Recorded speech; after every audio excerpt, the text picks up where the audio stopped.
Hello दोस्तों, welcome to my channel SR exam 21। साथियों, आज हम एक बहुत शानदार जानकारी लेके आए हैं। RRB NTPC का रिवाइज रिजल्ट आ चुका है और आई होप आप अपनी प्रिपरेशन को बहुत तेज़ कर रहे होंगे, शानदार तरीके से और जानदार तरीके से उसको आगे बढ़ा रहे होंगे। दोस्तों, इसी क्रम में हम एक बहुत शानदार इन्फॉर्मेशन लेके आए हैं। लेवल 3 की जो वैकेंसी है RRB NTPC में CCTC कमर्शियल कम टिकट क्लर्क, दोस्तों इसकी हम जानकारी आपको देने वाले हैं। सैलरी स्लिप भी दिखाएंगे और लास्ट तक आप वीडियो में बने रहिए, वीडियो को लास्ट तक देखिए। और CCTC और सीनियर CCTC में आप कंफ्यूज मत हों। आइए दोस्तों, जानते हैं बिना किसी देरी के CCTC क्या होता है, जॉब प्रोफाइल क्या होती है, सैलरी, प्रमोशन और इनका ड्यूटी का शेड्यूल क्या होता है। तो दोस्तों, CCTC बेसिकली लेवल 3 की वैकेंसी है और ये डिपार्टमेंट ऑफ कॉमर्स के अंतर्गत आती है, कॉमर्शियल डिपार्टमेंट के अंतर्गत आती है। दोस्तों, 2018 से पहले CCTC नाम का रेलवे में कोई पद नहीं था, कोई पोस्ट नहीं थी। जब 2018 में आपकी वैकेंसी आई है तो CC मतलब commercial clerk, TC ticket checking staff और ECRC मतलब इंक्वायरी कम रिजर्वेशन क्लर्क, इनको तीनों को मर्ज करके एक नया पद बनाया गया जिसको हम CCTC कहते हैं। दोस्तों, कमर्शियल कम टिकट क्लर्क कहते हैं। तो दोस्तों, अब जब आप CCTC में सेलेक्ट हो जाते हैं, आपकी पोस्टिंग हो जाती है दोस्तों, तो बेसिकली आपको काम क्या करना पड़ता है, कहाँ कहाँ आप पोस्टिंग हो सकते हैं। तो दोस्तों, चूँकि ये 3 पदों को मिलकर बनाई गई है, तो जब आप CCTC की ट्रेनिंग कंप्लीट करते हैं तो बेसिकली CC, TC और ECRC तीनों की ट्रेनिंग आपको दी जाती है। और एज पर रिक्वायर, जहाँ पर स्टाफ की ज़रूरत होती है, मान लीजिए कहीं CC की ज़रूरत है, कहीं TC की ज़रूरत है, कहीं ECRC की ज़रूरत है, उसके अकॉर्डिंग आपको पोस्टिंग मिलती है। तो दोस्तों, जब आप CCTC में सेलेक्ट हो जाएंगे तो बेसिकली आपको काम क्या करना पड़ेगा, जॉब प्रोफाइल क्या होगी। तो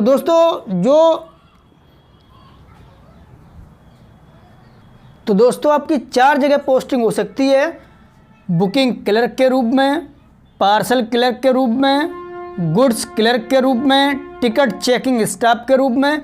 दोस्तों, जब आप इन ऑफिस में, बुकिंग ऑफिस में, पार्सल ऑफिस में, गुड्स ऑफिस में और टिकट चेकिंग स्टाफ के रूप में कार्य करते हैं तो आपको बेसिकली काम क्या करना पड़ता है।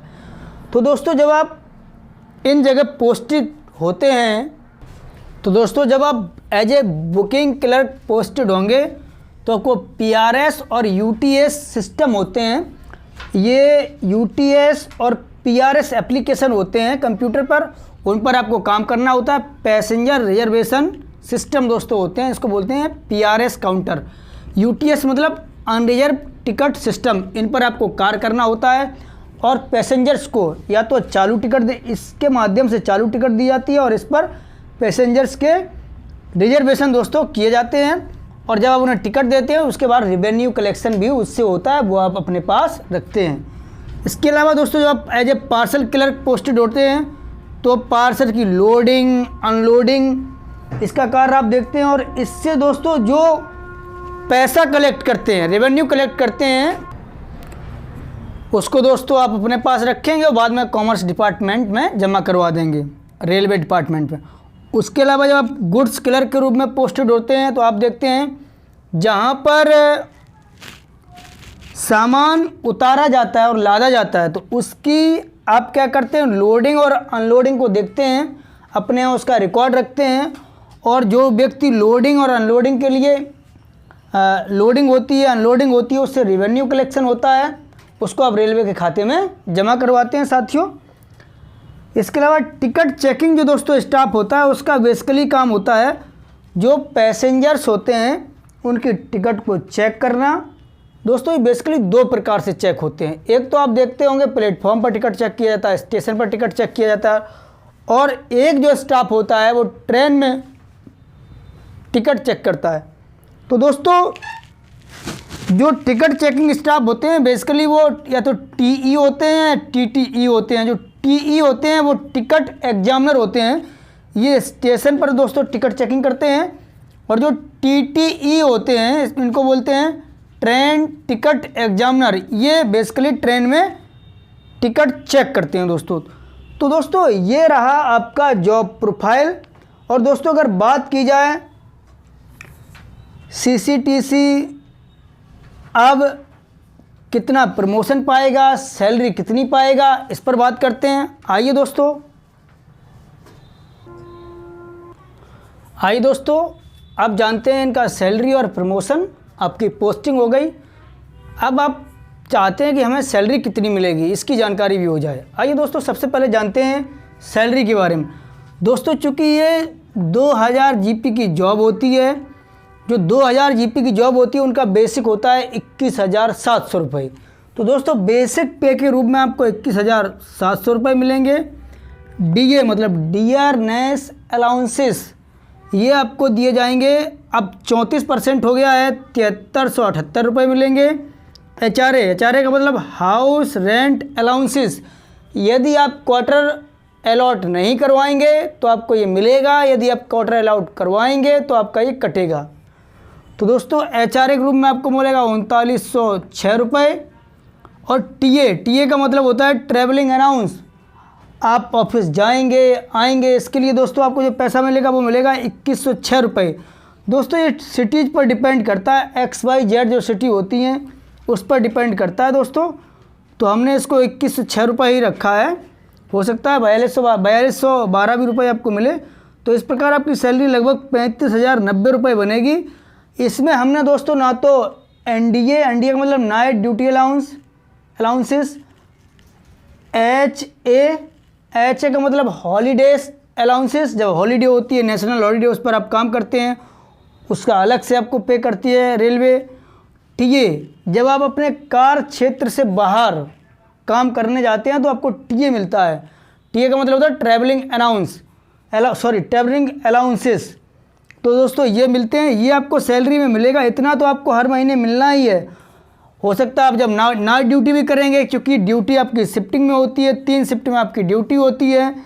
3 शिफ्ट में ड्यूटी का मतलब है आपकी ड्यूटी जो होगी वो होगी सुबह 8 से शाम के 4, शाम के 4 का मतलब 16, फिर शाम के 16 से रात के 12 बजे तक, फिर रात के 12 मतलब 24 हो गया, ये 24 से सुबह के 8 बजे तक।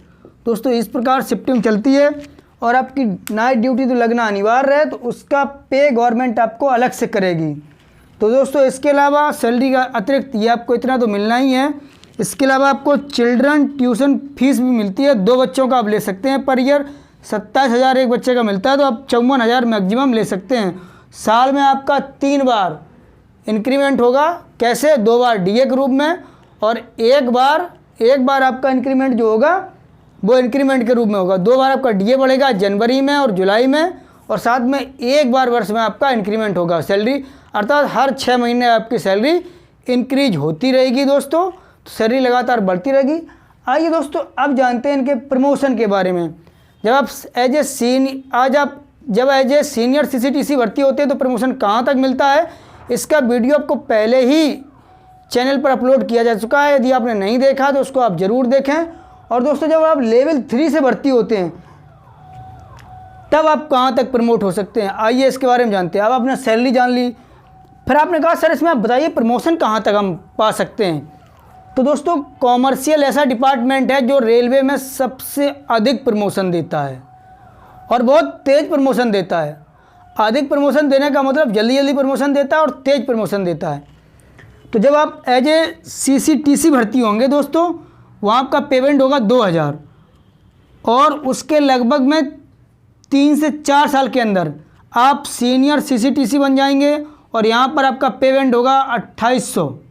कितना होगा? 2800। इनका बेसिक पे होता है 29,200 रुपये और दोस्तों जबकि यहाँ पर इनका बेसिक पे होता है 21,700 रुपये। दोस्तों इसके लगभग 3 साल बाद आप हेड CCTC बनेंगे, इसका मतलब आप 4200 में पहुँच जाएंगे। और जब आप 4200 में पहुँच जाएंगे, यदि आप टिकट चेकिंग स्टाफ में है तो बन जाएंगे यहाँ पर TTE। क्या बन जाएंगे दोस्तों? TTE बन जाएंगे दोस्तों। इसके बाद आपका जो प्रमोशन होगा वो चीफ CCTC पर होगा लगभग 3 साल बाद। तो 3 और 3 6 और 10 12 साल में दोस्तों आप 4600 पालेंगे। तो दोस्तों यदि आप 2000 जीपी से भर्ती होते हैं तो 12 साल के अंदर अंदर आपका 4600 जीपी लग जाएगा। और 4600 जीपी का मतलब होता है आपका बेसिक होगा 44,900 रुपये दोस्तों। कितना होगा? 44,900 रुपये होगा। सैलरी आपकी यहाँ काफ़ी बनेगी दोस्तों। 12 साल बाद तो डीए और बढ़ चुका होगा, बेसिक और बढ़ा दी जाएगी दोस्तों। तो यहाँ तक तो दोस्तों जितने भी सीसीटीसी भर्ती होते हैं यहाँ तक प्रमोशन पा लेते हैं, परंतु इसके आगे यदि आपको प्रमोशन पाना है, लेकिन बहुत कम चांसेस होते हैं, क्योंकि इसके अलावा जो सीनियर सीसीटीसी होते हैं वो डायरेक्ट भर्ती होते हैं, वो यहाँ तक पहुँचते हैं दोस्तों। तो असिस्टेंट कॉमर्शियल मैनेजर का पोस्ट होता है दोस्तों, इसका आप एग्ज़ाम देके पोस्ट प्राप्त कर सकते हैं साथियों, परंतु आपको चांस कम ही मिलते हैं, लेकिन बेसिकली आप यहाँ तक तो आराम से पहुँच जाएंगे। और यदि आप एग्ज़ाम पास कर लेते हैं तो एसीएम बनने के चांसेस हैं, लेकिन ये इसके चांसेस कम होते हैं दोस्तों। एसीएम बनने के चांसेस जो डायरेक्ट लेवल 5 में भर्ती होते हैं उनके बहुत ज़्यादा बढ़ जाते हैं। और दोस्तों जो व्यक्ति सीए से भर्ती होते हैं वो बहुत जल्दी एसीएम बन जाते हैं, असिस्टेंट कॉमर्शियल मैनेजर दोस्तों, इस पोस्ट को प्राप्त कर लेते हैं। तो दोस्तों आपने देखा कितना शानदार इसमें प्रमोशन है, सैलरी है। और रेलवे या जितने भी सेंट्रल गवर्नमेंट की जॉब्स हैं उनमें सैलरी बहुत टाइम से आती है, आपका मंथ पूरा ख़त्म नहीं हो पाएगा। 29 या 30 तारीख में सैलरी आपके अकाउंट में आ जाएगी दोस्तों, बहुत टाइमली सैलरी आती है। और इसके अलावा इसमें पावर बहुत होती है दोस्तों। क्यों होती है पावर? क्योंकि आपके स्टाफ के सारे व्यक्ति, सारा स्टाफ टिकट चेकिंग का काम करता है। तो दोस्तों जब आप यात्रा करते हैं तो दोस्तों आपको एसी में, second class, first class AC में आराम से घूमने का मौका मिलता है। वैसे तो आपको पास मिलता ही है, यदि आपके पास पास भी नहीं है तो स्टाफ का चलता है और आप आराम से, आपको सीट मिलेगी बाकायदा, आप जाएंगे आएंगे। तो दोस्तों यात्रा में आपका बहुत सारा पैसा बचेगा। तो दोस्तों ये था सीसीटीसी। आपको वीडियो कैसा लगा? यदि वीडियो पसंद आया हो तो चैनल को लाइक करें, सब्सक्राइब करें, शेयर करें। और दोस्तों ये वीडियो इसलिए बनाया गया ताकि आप मोटिवेट हों। रेलवे को बहुत ही ईमानदार कर्मचारियों की ज़रूरत है दोस्तों, और आप जैसे कर्मचारी बहुत अतिशीघ्र, आप जैसे लोग, आप जैसे एस्पिरेंट कर्मचारी के रूप में रेलवे में अपनी सेवाएं दें। इसके लिए रेलवे आपका इंतज़ार करती है। हम आपके एक उज्ज्वल भविष्य की कामना करते हुए वीडियो को समाप्त करते हैं। तब तक के लिए बाय बाय, मिलते हैं एक नए वीडियो में।